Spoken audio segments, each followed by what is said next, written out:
हम लोग भारतीय संविधान में राज्य व्यवस्था कंटिन्यू किए हुए हैं। इस समय हम लोग कहाँ हैं? संविधान के पार्ट 6 में। पार्ट 6 में यानी कि हम किसे पढ़ने वाले हैं? राज्य के संविधान, या कह सकते हैं राज्य की कार्यपालिका को पढ़ने वाले हैं। आप ये सोच रहे होंगे कि संसद तो नहीं पढ़ा गया। संसद की बात करेंगे हम तब जब राज्य कार्यपालिका में, जिसे हम राज्यपाल को पढ़ लेते हैं, मुख्यमंत्री को, और राज्य की मंत्रिपरिषद को पढ़ने के बाद, साथ ही राज्य महाधिवक्ता को पढ़ने के बाद हम कहाँ जाएंगे? संसद, पार्लियामेंट। जब हम संसद का अध्ययन करेंगे तो उसी के साथ ही हम किसका अध्ययन करेंगे? राज्य विधानमंडल का अध्ययन करेंगे। अगर हम कनेक्ट करके, कोरिलेट करके स्टडी करते हैं तो चीज़ें आसानी समझ में भी आती हैं, और उसी समय ये भी समझ में आता है दोनों में अंतर क्या है। अगर हम कोरिलेट नहीं करते हैं या उनकी तुलना नहीं करते हैं, कंपैरेटिव स्टडी नहीं करते हैं संसद के साथ राज्य विधानमंडल का, तो थोड़ा सा कन्फ्यूजन होता है। फिर ये रहता है, यहाँ जब आप संसद पढ़ के आते हैं, फिर राज्य विधानमंडल में जब आप पढ़ते हैं किसे? राज्य विधान परिषद को, तो वहाँ तो राज्यसभा में सुविधा ये है कि अप्रत्यक्ष निर्वाचन होगा। 238 लोग क्या होंगे? राज्यों के जो MLA होंगे उनके द्वारा चुने जाएंगे, और 12 को राष्ट्रपति हमारा नॉमिनेट करेगा। वहीं जब आप राज्य विधानमंडल में राज्य देखते हैं किसे? विधान परिषद को, तो वहाँ कुछ अलग है मामला, तो आप कन्फ्यूजन में जाते हैं।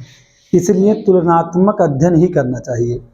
तो इस समय हम चूँकि राष्ट्रपति पढ़ चुके हैं, प्रधानमंत्री, संघ की जो मंत्रिपरिषद है उसका हम अध्ययन कर चुके हैं, साथ ही उपराष्ट्रपति का अध्ययन हो चुका है ना, ये सब हो गया है। महान्यायवादी भी हो चुका है, तो इसलिए हम राज्यपाल को देखना चाह रहे हैं ना। तो राज्यपाल में इसके पहले का जो लेक्चर रहा है हम लोगों का, किस पे रहा? एक सामान्य परिचय किसका दिया गया? गवर्नर का दिया गया। आज हम बात करने वाले हैं राज्यपाल की। संविधान में राज्यपाल को कहाँ रखा गया? भाग 6 में ही है, और इसके आर्टिकल क्या है? 153 से 167 तक है ना। अब इसमें 100 जो इसके पहले का लेक्चर आप देखेंगे तो उसमें हमने आर्टिकल 152 की बात किया था, है ना। क्योंकि पार्ट 6 में जो संविधान का पार्ट 6 है, पार्ट 6 में चैप्टर 1 जो है, उस चैप्टर में मात्र एक ही आर्टिकल है। वो एक आर्टिकल कौन सा है? 152 है, जिसमें क्या है? राज्य की परिभाषा है, यानी राज्य क्या है उसकी बात। राज्य मीन्स क्या? सीधा संविधान कहाँ लागू है या किस राज्य की बात वो की गई है। यानी 152 में सीधी बात किसकी? राज्य की है। राज्य का मतलब यही जो आपके 28 राज्य हैं उनकी बात की गई है ना। उस जहाँ पहले जम्मू कश्मीर नहीं शामिल था, जम्मू कश्मीर अब उसमें शामिल हो गया है। इस पे इसके पहले चर्चा की जा चुकी है। इसके पहले का लेक्चर देखेंगे तो आप सारी बातें 152 की समझ जाएंगे। आज हम बात करेंगे 153 से, जो बार बार पूछा जाता है एग्जाम में। क्या आर्टिकल 153 कहता है? क्या कहता है कि प्रत्येक राज्य, पहले ये भी समझिए, इसको आगे बढ़ने से पहले ये जानिए कि इसमें हमें पढ़ना क्या है। हम राज्यपाल में उसकी नियुक्ति के बारे में अध्ययन करेंगे। राज्यपाल का प्रत्यक्ष चुनाव क्यों नहीं किया गया? राज्यपाल की अर्हता क्या है? राज्यपाल के पद की शर्तें क्या हैं? उसका शपथ, उसकी पदावधि कितनी होती है? उसका वेतन या विशेषाधिकार की बात हम करेंगे। बात करेंगे उसके शक्तियों की, उसके कार्यों की। हम बात करेंगे उसकी भूमिका की। जब कोई समितियां जो रिपोर्ट देती हैं तो रिपोर्ट का क्या होता है, वह सदन में रखवाता है या क्या करता है, रिपोर्ट का क्या मूल्यांकन होता है, उसका अध्ययन हम करेंगे। इन पूरे के पूरे राज्यपाल से संबद्ध होते हुए सारी जानकारी आप तक पहुंचाई जाएंगी। तो हम देखते हैं किसे आर्टिकल 153 अनुच्छेद 153 कहता है क्या? कि प्रत्येक राज्य का क्या होगा? एक राज्यपाल होगा। सब मूल संविधान में, मूलतः संविधान देखा जाए तो कहा गया था कि प्रत्येक राज्य का एक राज्यपाल होगा। ये नहीं कहा गया था कि एक ही राज्यपाल कई राज्यों का राज्यपाल हो सकता है। मूलतः यानी ठीक 1956 के पहले, 1956 के पहले प्रत्येक राज्य का एक राज्यपाल होगा, यानी राज्यपाल जिस राज्य को का होगा बस उसी का जिम्मेदार होगा वह, और किसी का नहीं। लेकिन जानते क्या हुआ कि 7वें संविधान संशोधन 1956 है ना के द्वारा एक संशोधन कर दिया गया संविधान में, और संशोधन करके क्योंकि 153 में परंतुक जोड़ दिया गया। क्या जोड़ा गया है? एक परंतुक के माध्यम से ये बात स्पष्ट की गई क्या कि एक ही व्यक्ति 2 या अधिक राज्यों का राज्यपाल नियुक्त हो सकता है। यानी वर्तमान में अगर ये कहा जाए कि कोई भी एक राज्य का राज्यपाल अन्य किसी और राज्यपाल किसी राज्य का राज्यपाल बन सकता है, या 2 से अधिक राज्यों को राज्यपाल नियुक्त किया जा सकता है। उसका वेतन भत्ता, उसका विशेषाधिकार, इन सब पे हम बातें करेंगे आपसे। दूसरी बात क्या कि अब जैसे आप देखते हैं क्या कि आर्टिकल 52 में कहा जाता है क्या कि भारत का एक राष्ट्रपति होगा, यही कहा जाता है ना। वैसे ही कहा जाता है प्रत्येक राज्यों का एक राज्यपाल होगा 153 में। तो इस 52 में आपको जोड़ना कितना है, 101। अगर 101 को आप जोड़ते हैं तो सीधा कौन मिलता है आपको, राज्यपाल आ जाता है। ये बात समझिएगा। फिर आप देखते हैं किसे आर्टिकल 154 को, जिसमें कहा गया है क्या कि राज्य की कार्यपालिका शक्ति क्या है। तो राज्य की समस्त कार्यपालिकीय शक्ति है ना, वो किसमें निहित है, वह राज्यपाल में ही निहित है।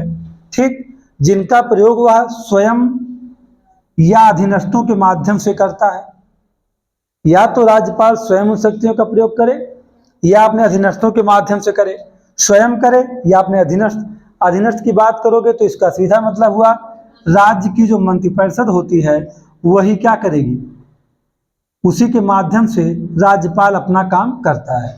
यही, ऐसा नहीं कि वो या तो स्वयं करेगा या उसका सहायता के लिए कौन होगा, राज्य की मंत्रिपरिषद।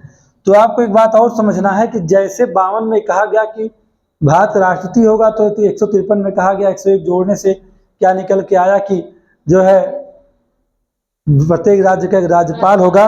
वैसे ही अगर आप देखेंगे किसे, है ना, एक यहाँ देखिए 104 आर्टिकल कितना है, 154 है। तो इसमें आप कितना जोड़ेंगे 154 में, क्योंकि वहाँ 53 की बात ध्यान रखिएगा। जानते हैं आर्टिकल 53 में क्या कहा गया है। आर्टिकल 53 में कहा गया है कि संघ की समस्त कार्यपालिकीय शक्तियाँ राष्ट्रपति में निहित होंगी और उनका प्रयोग वह स्वयं या अपने अधीनस्थ के माध्यम से करेगा। तो कितना ऐड करना होगा आपको इसमें, 101 इसमें जैसे ऐड करेंगे वैसे ही राज्यपाल की समस्त शक्तियों का अध्ययन कर लेंगे कि कार्यपालिकीय शक्ति किसमें निहित है। कुछ आर्टिकल पे आप ऐसे कोड करके समझ सकते हैं। ऐसी बात नहीं कि 52 में जोड़ोगे 101 तो राज्यपाल मिलेगा, और 53 में जोड़ोगे 101 तो राज्यपाल की कार्यपालिकीय शक्ति मिलेगी। यहाँ तक बातें मुझे लगता है कि आप समझ गए होंगे। चलिए, तो जो है अब देखते हैं क्या आर्टिकल 155 यानी अनुच्छेद 155 कई बार यूपीपीसीएल प्री एग्जाम में पूछा गया है। ध्यान रखिएगा कि राज्यपाल की नियुक्ति किस अनुच्छेद के तहत की जाती है, या मैचिंग टाइप क्वेश्चन में सीधे मैचिंग करवाता है क्या कि राज्यपाल की नियुक्ति किस अनुच्छेद में।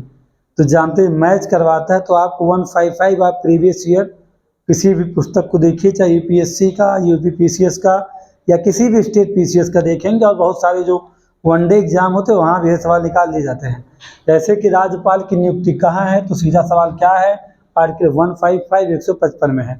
अब एक इसमें क्या कहा गया, कहा है कि राज्य के राज्यपाल को राष्ट्रपति क्या करेगा, अपने हस्ताक्षर, आदेश एवं अधिपत्र द्वारा नियुक्त करेगा। कौन करेगा, राष्ट्रपति करेगा। तो ये अनुच्छेद ये बताता है क्या कि राज्यपाल की नियुक्ति कौन करता है, राष्ट्रपति करता है। लेकिन एक सवाल उठता है कि किसे नियुक्त किया जाए। इसके संबंध में कुछ परंपराएं हैं और कुछ समितियां भी हमारे यहाँ बनी थी, जिन्होंने रिपोर्ट दिया है कि किसे राज्यपाल नियुक्त करना चाहिए वास्तव में। क्योंकि मामला ये है कि राज्यपाल की जो योग्यता है उसमें कुछ ऐसी खास बात नहीं है। उसमें सीधा एक ही बात, अहर्ता की जब बात करेंगे, अभी हम आगे कहाँ बात करेंगे, अहर्ता यहाँ पर जब हम बात करेंगे तो हम कुछ ऐसा नहीं है, भारत का नागरिक हो, है ना, 35 वर्ष की आयु पूरी करता हो, यही सब उसकी योग्यता है। तो कुछ ऐसी योग्यता है नहीं। तो किसे नियुक्त किया जाना उचित होगा, इसके बारे में अगर देखा जाए तो कुछ परंपराएं चली आ रही हैं पहले से भी हमारे यहाँ। जब से संविधान लागू है, जब से राज्यपाल नियुक्त किए जा रहे हैं, तब से कुछ परंपराएं, कुछ समितियां हैं जिनके जो रिपोर्ट देती है उस पर होता है काम। तो एक देखा जाता है कि सामान्यतः अगर हम बात करें तो सामान्यतः किसी भी राज्य में किसी दूसरे राज्य के व्यक्ति को ला करके राज्यपाल नियुक्त किया जाता है। मतलब अगर यूपी में किसी को राज्यपाल बनाना है तो उसका वो उत्तर प्रदेश का रहने वाला नहीं होना चाहिए, यानी यूपी का निवासी ना हो। ऐसा सामान्यतः परंपरा हमारे यहाँ है कि राज्यपाल जिस राष्ट्रपति नियुक्त करता है उसे वो क्या हो, जिस राज्य में उसे नियुक्त करना है उस राज्य के बाहर का हो। जैसे कि हमारे यहाँ वर्तमान यूपी की राज्यपाल कौन है, आनंदीबेन पटेल जी हैं। तो यहाँ के गुजरात के रहने वाले हैं, है ना। तो ऐसे के ये एक परंपरा हमारे यहाँ चली आ रही है। ऐसे लोगों को ही राज्यपाल नियुक्त किया जाता है, जिससे ये होता है कि जब वो किसी और राज्य की रहेंगी तो बिना किसी दबाव के निष्पक्ष रूप से कार्य कर सकेंगी। इसीलिए परंपरा हमारे यहाँ चली आ रही है। लेकिन हुआ क्या कि प्रथम प्रशासनिक सुधार आयोग जो गठित हुआ था, प्रथम प्रशासनिक सुधार आयोग 1966 में, इन 1966 में इसने सुझाव क्या दिया, कहा कि ऐसे व्यक्ति को राज्यपाल नियुक्त किया जाना चाहिए जिसे सार्वजनिक जीवन का, मतलब ऐसे व्यक्ति को नियुक्त करो जिसे क्या, सार्वजनिक जीवन और प्रशासन का विशेष अनुभव हो। ये परंपरा चली ही आ रही थी किस बात को लेकर, कि राज्य के बाहर के व्यक्ति को ही राज्यपाल के उस राज्य में नियुक्त किया जाए। तो इसमें जोड़ क्या दिया, कहा कि देखिए किसी ऐसे व्यक्ति को आप नियुक्त करिए कि जो सार्वजनिक जीवन और प्रशासन में एक विशेष अनुभव रखता हो, ऐसे को ही नियुक्त करिए। दूसरा सुझाव क्या दिया प्रथम प्रशासनिक सुधार आयोग ने, ये कहा कि देखिए क्या करिए कि वो किसी जिसे आप नियुक्त कर रहे हैं वह किसी दलीय पूर्वाग्रह से ग्रसित ना हो, किसी दलीय पूर्वाग्रह से ग्रसित ना हो। जैसे वो ऐसा ना हो किसी पार्टी का हो, उसका किसी राजनीतिक पार्टी से संबंध ना हो।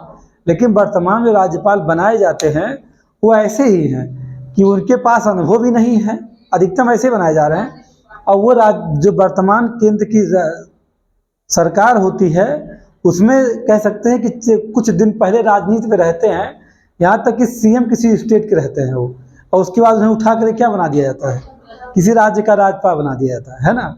तो जबकि सुधार आयोग प्रथम प्रशासनिक सुधार आयोग का रिपोर्ट जो रहा है उसमें कहा गया था कि सार्वजनिक जीवन और प्रशासन का विशेष अनुभव रखता हो, और प्लस क्या कि उसे किसी दलीय पूर्वाग्रह से ग्रसित नहीं होना चाहिए। तो ऐसे व्यक्ति को नियुक्त। फिर उसके बाद 1969 में कमेटी बनी जो राजा मन्नार कमेटी है। राजा मन्नार कमेटी जो 1969 में बनी थी, उसने सुझाव दिया क्या, कहा कि राज्यपाल की नियुक्ति जिस राज्य में आपको करनी है वहाँ के मुख्यमंत्री सलाह ले लीजिए। क्या करिए, हाँ, जिस राज्य में नियुक्त करना चाह रहे हैं वहाँ के सीएम की सलाह से ही नियुक्त करिए राज्यपाल, ये इसने कहा। तो ये कहीं ना कहीं ऐसा हो जाता, मान लीजिए कि केंद्र राष्ट्रपति किसी को नियुक्त करना चाहता है, वो सिफारिश तो होती है संघीय सरकार की, उसी सिफारिश राज्यपाल नियुक्त होता है, राष्ट्रपति जो है नियुक्त करता है। इसीलिए हम एक तरफ ये भी कहते हैं कि राज्यपाल होता है ये नॉमिनेटेड पर्सन है, किसके द्वारा, राष्ट्रपति द्वारा, ये मैं कहता हूँ। तो मान लीजिए सीएम की सलाह, तो मान लीजिए कोई विपक्ष का या उस पार्टी से संबद्ध होते हुए राज्य में सरकार ना हो, जैसे कि वर्तमान में सेंट्रल में किसी और की सरकार है और पश्चिम बंगाल में ममता बनर्जी की सरकार है और वहाँ राज्यपाल नियुक्त करना है, तो राजा मन्नार कमेटी के अकॉर्डिंग तो ये हुआ ना कि आप जो है उस सीएम की सलाह से नियुक्त करिए, यही तो बात हुई। तो ऐसा तो होगा नहीं, ये हो नहीं रहा है। तो फिर एक कमेटी बनी, बैंकर चलैया आयोग आया।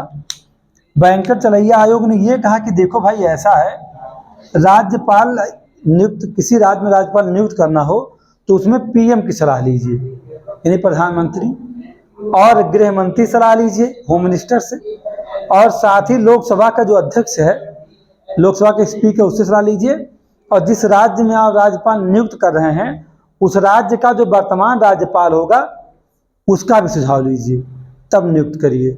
ये सारी बातें की गई थी। अभी तक मैं आपको बता दूं, इन समितियों की जितनी बातें हैं, इन समितियों ने जितना सुझाव दिया है अभी तक ये अप्लाई नहीं है, इसे स्वीकार नहीं किया गया है। अभी तक किसी राज्यपाल की नियुक्ति में सारी बातों को ध्यान में नहीं रखा गया है। वहाँ क्या होता कि जिसकी सेंटर में गवर्नमेंट होती है वो क्या करता है, जिसको चाहता है उसको राज्यपाल बनवा लेता है, और जब उसकी सरकार चली जाती है और दूसरा कोई आ जाता है सेंट्रल में, तो क्या करता है, जो राज्यपाल पहले से नियुक्त रहते हैं उन सबसे इस्तीफा ले लेता है ज़बरदस्ती। जैसे आप ध्यान देंगे 2014 में यही तो हुआ था कि कांग्रेस की सरकार थी और वे जो है मोदी जी की सरकार आई तो उन्होंने सभी राज्यपालों से क्या ले लिया था, इस्तीफा ले लिया था। समझ हैं आप, नहीं इस्तीफा दोगे तो हटा दिए जाओगे, क्योंकि राज्यपाल राष्ट्रपति के प्रसाद पर्यंत है। ये बात तो आप समझ रहे होंगे। तो ये राजनीति से प्रेरित हो गया मामला ना, फिर भी हमें ज़्यादा वैसे नहीं देखना, न ज़्यादा गहराई में कुछ समझना है और न जाने की ज़रूरत है, क्योंकि ये जब इन कमेटी का सिफारिशें नहीं स्वीकार की गई हैं तो भाई चाहे जो हो, क्योंकि संविधान सीधे कह दिया है कि राष्ट्रपति भाई नियुक्त कर सकता है 155, यही बात है। अब 154 में आपने बात पढ़ा ही है कि राज्य की कार्यपालिकीय शक्ति राज्यपाल में निहित है, ये आप जान ही रहे हैं। और वहाँ भी पढ़ लिए 53 में आर्टिकल 53 में, जहाँ क्या संघ की कार्यपालिकीय शक्ति किसमें निहित है, राष्ट्रपति में, लेकिन वो काम करेगा मंत्रिपरिषद की सलाह से। तो मंत्रिपरिषद वही जो मिनिस्टर्स काउंसिल है वही सुझाव देगी, तो किसी राज्य में राज्यपाल राष्ट्रपति द्वारा नियुक्त होगा। अब तो बात समझ गए होंगे आप। चलिए हम देखते हैं कि हमारे यहाँ जो राज्यपाल है ना, राज्यपाल का जो है क्यों नहीं प्रत्यक्ष चुनाव होता है। इसका तो प्रत्यक्ष चुनाव हो सकता था, हमारे राष्ट्रपति है तो उसका प्रत्यक्ष निर्वाचन होता है ना। हमारे उपराष्ट्रपति महोदय हैं, उनका भी अप्रत्यक्ष चुनाव होता है, तो क्यों नहीं राज्यपाल का भी अप्रत्यक्ष या प्रत्यक्ष चुनाव हो जाता किसी माध्यम से। क्या कोई ऐसी व्यवस्था थी कि इसका निर्वाचन ही करवा दिया जाता।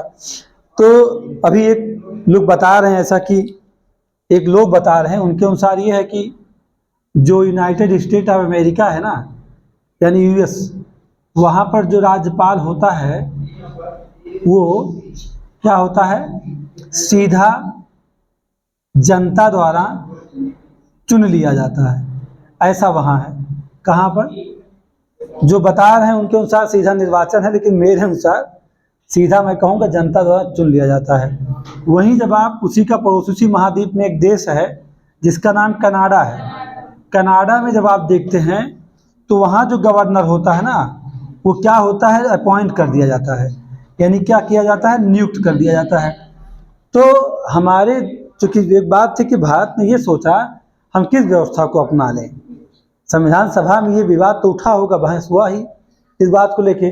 चूँकि अब यहाँ अमेरिका में क्या होता है, राष्ट्रपति भी सीधे जनता द्वारा ही चुना जाता है।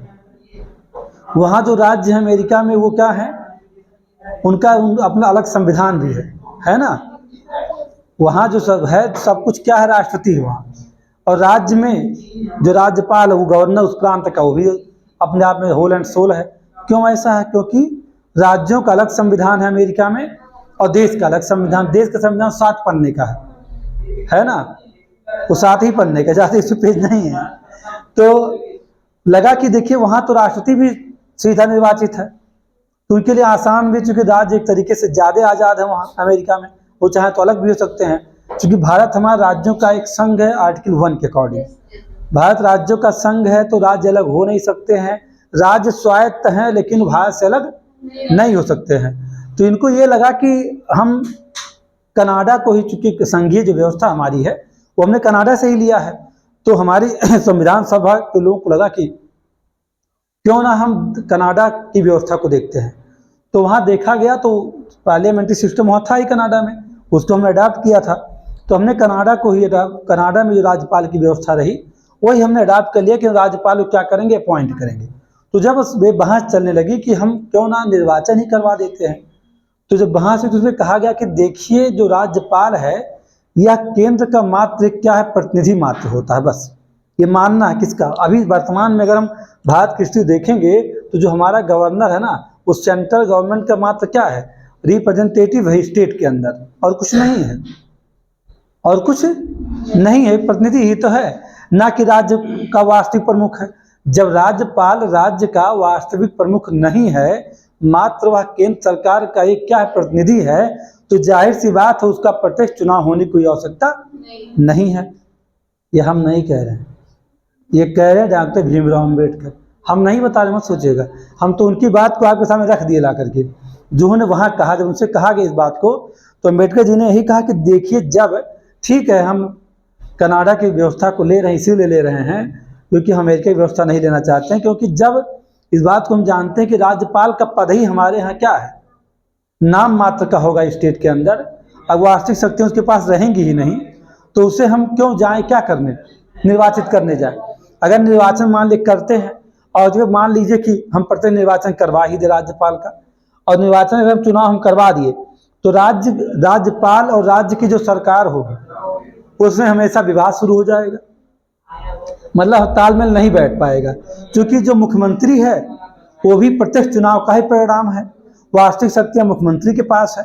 तो दोनों में क्या होती रहेंगी, हमेशा टकराहट होगी, शासन चलाना मुश्किल होगा, आसानी नहीं होगा, क्योंकि वो भी प्रत्यक्ष चुन के आएगा तो कहेगा मैं ही श्रेष्ठ हूँ, वो भी कहेगा, राज्यपाल कहेगा, सीएम कहेगा मैं भी तो प्रत्यक्ष चुनाव का परिणाम हूँ तो मैं श्रेष्ठ हूँ। तो दोनों में एक देखा जाए तो राज्य से जो वास्तविक शक्ति और जो नाम मात्र की शक्ति है अम्बेडकर के अकॉर्डिंग, तो दोनों में क्या हो जाएगी, टकराहट बार बार होगी, तो शासन चल नहीं सकता है।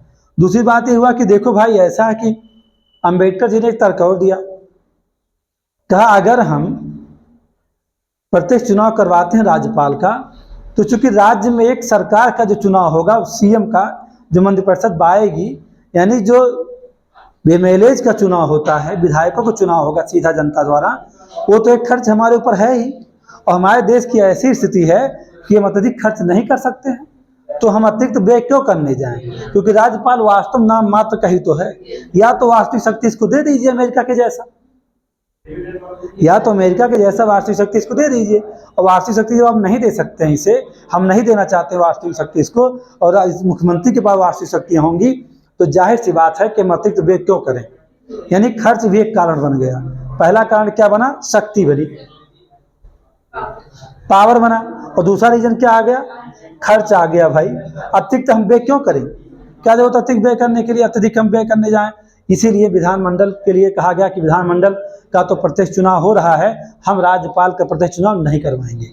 ये डॉक्टर भीमराव अम्बेडकर की लाइन, मैं नहीं कुछ बता रहा हूँ। हाँ, बहुत सीधी बात, हम नहीं, क्योंकि बहस में इसको हमने आपसे कहा था, बहुत सारी बातें मैं आपको ऐसी बताने वाला हूँ इस चैप्टर में कि संविधान सभा में क्या हुआ है। तो इस मेरी कोई अपने पास से कुछ इसमें नहीं है, मत सोचे कि मैं कहीं से किसी किताब से पढ़ के बातें झोंक दिया हूँ लाके, ऐसा कौन बात ना है, ऐसी कोई बात नहीं है। तो पहला शक्ति, दूसरा खर्च, फिर उसके बाद तीसरी बात में तर्क दिया, कहा देखिए जो राज्यपाल है ना, वो राज्य में केंद्र सरकार की ओर से राज्य की सरकार पर निगरानी करता है ना, बस खाली देखता रहता है कि ये हो क्या रहा है राज्य के अंदर, वो सभी महत्वपूर्ण प्रशासनिक या विधिक या अन्य सभी कार्य जितने हैं, वो सारे के सारे जो है या विधानमंडल के द्वारा या विधायिका द्वारा, राज्य विधायिका द्वारा जो कानून बनाए जाते हैं ना, उन सब पर उसका प्रभाव रहता है, वो निगरानी करता रहता है कि कौन सा कानून सही है, कौन सा नहीं सही है, वो सुरक्षित भी कर लेगा तो राष्ट्रपति के पास चला जाएगा। यानी अगर ऐसा ना किया जाए तो राज्यपाल का काम ही तो आर्टिकल 201 201 क्या है, किसी विधेयक को राज्यपाल राष्ट्रपति के लिए सुरक्षित कर सकता है। तो ये बात स्पष्ट होती है कि जब 201 में हम ऐसा प्रावधान किए हुए हैं, तो जाहिर सी बात है कि राज्यपाल जो हमारा होगा, यानी उसका निर्वाचन ना करके हम, क्योंकि हम निर्वाचन क्यों करें, चुनाव प्रत्यक्ष क्यों करें, क्योंकि वह तो राष्ट्रपति का मात्र क्या है, प्रतिनिधि है राज्य के अंदर, वो मात्र निगरानी करता है, कह सकते हैं कि एक सुपरवाइजर है। अब हम अपनी भाषा बता रहे हैं, यानी सेंट्रल गवर्नमेंट का सुपरवाइजर स्टेट में राज्यपाल होता, सूबेदार होता है मुगल काल के अनुसार, सूबेदार, जैसे मुगल काल में सूबेदार कहा गया ना, अब तो अफगानों की व्यवस्था वहाँ सूबेदार ही कहा गया, तो सूबेदार होता है, बस उसे क्या करना है, राज्य सरकार में जो प्रशासनिक या विधिक या जो भी अन्य सभी कार्य हो रहे हैं, सभी कार्यों पर क्या करता है, मात्र एक सुपरविजन करता है। तो इस तरह एक सुपरवाइजर है। कुछ गड़बड़ जब होगा तो आर्टिकल 3 से 5, 6 दे रहा हूँ, अम्बेडकर ने कहा कि आर्टिकल 356 दे रहा हूँ, अगर केंद्र के निर्देशों को नहीं मानेगा कौन, राज्य सरकार नहीं मानेगी तो राज्यपाल रिपोर्ट कर देगा और वहां क्या लग जाएगा, राष्ट्रपति शासन। तो यहां सब मिला करके जब बस खाली एक वो सुपरवाइजर नियुक्त किया जा रहा है, तो सुपरवाइजर का चुनाव करवा के अतिरिक्त भार क्यों बढ़ाए, बस यही रीजन है कि राज्यपाल का प्रत्यक्ष चुनाव नहीं होता है। बात समझ में आई, ठीक है। तो हम लोग ये भी बातें हो गई क्या कि राज्यपाल का प्रत्यक्ष चुनाव क्यों नहीं किया गया प्रावधान संविधान में, क्या कारण कि भीमराव अम्बेडकर ने इस बात को लेकर मना कर दिया कि जो है राज्यपाल का प्रत्यक्ष चुनाव नहीं होना चाहिए। उसका मैंने आपको तर्क दे दिया, सारी बातें आप समझ भी चुके होंगे। आगे हम बात करने वाले हैं कि राज्यपाल की अर्हता क्या, उसकी योग्यता की कोई विशेष नहीं है, उसके पद की शर्तें क्या, शपथ, ये सारी बातें होंगी, लेकिन इसके लिए आपको इंतजार करना होगा अगले लेक्चर के लिए। तब तक बने रहिए, धन्यवाद।